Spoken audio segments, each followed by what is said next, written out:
When will the housing market crash? This is a search term on Google that's up 250% today. I'm constantly hearing comments on my channel and from clients that the crash is coming, or I'm going to wait until the market cools down, or I'm going to wait until the bubble pops to pick up a good deal.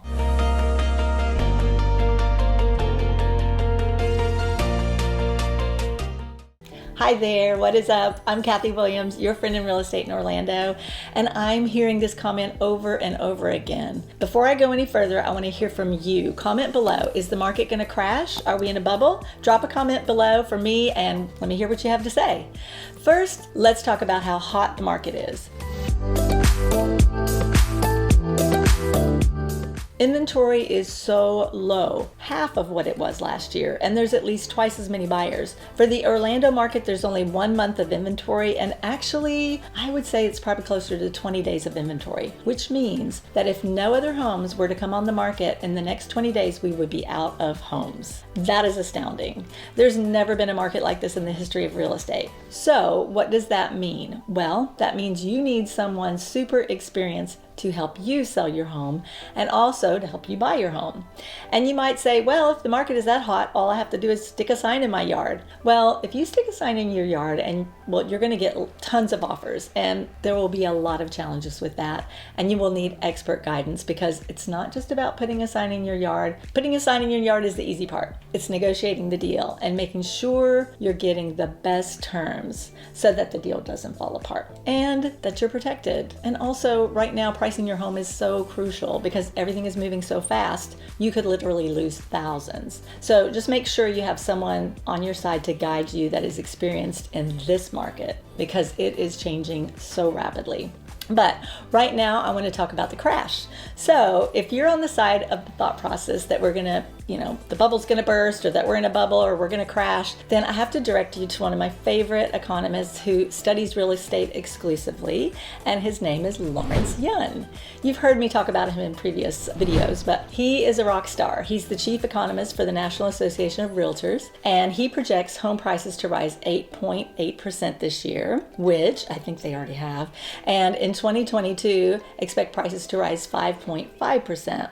So you can do the math pretty quick and see that if you wait until 2022 to buy a home, you could be paying almost 13% more for your home than you'd be paying this year. It's basically going back to the law of supply and demand. You know, the law of supply and demand is the law, just like the law of the harvest is a law, and the law of the harvest says if you plant seeds, something's going to grow. And I'm not saying how big or how small it's going to be, but something's going to grow. And just like the law of supply and demand, it's a law. So if there's low supply and high demand, prices are going to be high. And if there's low demand and high supplies, prices are going to be low. So basically what we're saying here is that as long as demand is here and the supply stays low, there's no chance of a crash, no chance of this being a bubble. And if you wait until 2022 or even 2023 to buy your home, interest rates are going to be higher. So not only is your price going to be higher, but your interest rates are going to be higher. So let's just look at an example. Say you're looking at a $325,000 home to buy today, and you lock in a 30-year fixed rate mortgage at 3%. You make a 10% down payment on that, then your monthly principal and interest payment is going to be $1,233 a month. If you wait 1 year to buy the exact same house based on the projections of the increases this year and next, we look at the same home to be priced around $350,000. The mortgage rate based off, the same projections is going to be about 3.6%, and that monthly principal and interest payment, if you're putting down 10%, is going to be around $1,432 a month. And it doesn't sound like a ton of money, right? But that's an extra $199 a month out of your pocket, and that's $2,388 more per year, and that's $71,640 over the life of the loan. And you might be asking, well, why is the demand so high right now? Well, many people are moving all over the country, everywhere, and California actually has more people moving out than moving in for the first time in history.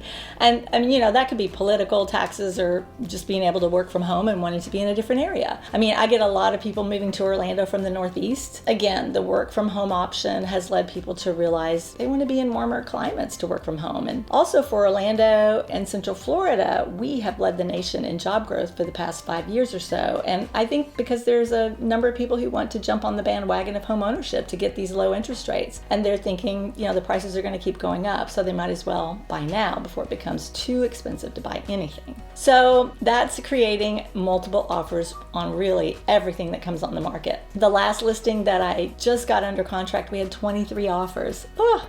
So a recent study I saw said 42% of homes that came on the market were selling for over list price, which actually sounds low to me because the Orlando area, every offer that I've put in the last 5 months has been over asking price, and we didn't always win. So that creates a situation where you're also putting even more over asking price. And here's the other situation. To be competitive, you have to be willing to pay the difference if it doesn't appraise. So that's pretty much where we are right now in the market. And it's knocking some buyers completely out of the market, because if you don't have that extra cash on hand to pay the difference from the appraisal price to the purchase price, then you might as well not even compete. So it's creating a situation where some buyers are just completely having to leave the market right now. But if you have the money to come out of pocket for the home not appraising, you would just want to have the mindset of home prices are continuing to rise, and as long as you are in the house for at least 4 to 5 years, then you're fine to go over asking price and pay that difference out of pocket. A lot of cases that I'm seeing, the home is appraising pretty close to the purchase price. So, and this is just because of the rapid increase in home prices. Inventory is expected to remain low for the foreseeable future because new home construction is way behind. Most builders have been on waiting lists to buy and are opening only 3 or 4 lots a month, with price increases for every 3 homes they sell. So it's just crazy. But builders really are working really as quickly as they can, but they're just so backlogged. And I don't see builder inventory catching up soon with the number of lumber shortages and appliance shortages and other shortages that are out there. So even if new construction catches up and more people start listing their homes, prices are not likely to drop still. Just the pace of the increase in prices could maybe slow down. That would be the only thing. Another sign that this is not a bubble is the number of investors that are in the market. Given the high demand for rental properties, a lot of investors are jumping in. So when buyers are competing against investors for a home, typically the investor's going to win because they're paying cash. And what I've been seeing is that they're paying over asking as well. So I don't see any evidence of a crash or a bubble anytime soon. And I'm sure you're saying, of course the realtor's telling you to buy a house, but I've been saying this about the market for months. Go back and watch my other earlier videos about the market. I've been saying this for over a year. We will see a flattening maybe over the year, and we will see lower increases in prices over the year, but not lower prices. And that should correlate with an increase in inventory. Well, that's my hope. And also what I'm hearing most other experts say as well. We might even see an increase in inventory by this fall, but that again doesn't mean the prices are going to be dropping, just perhaps less of a bidding war scenario. Because if more inventory comes on, then the buyers on the sidelines are still going to jump back in. Plus, there's just so many corporations that are moving to the Orlando area. So, is the market going to crash in the near future? No. Is there a bubble happening? No. Again, Kathy Williams, your friend in real estate in Orlando. I want to hear from you. Am I crazy or am I right? Drop me a comment. Let me know if you like this video. Bye-bye now.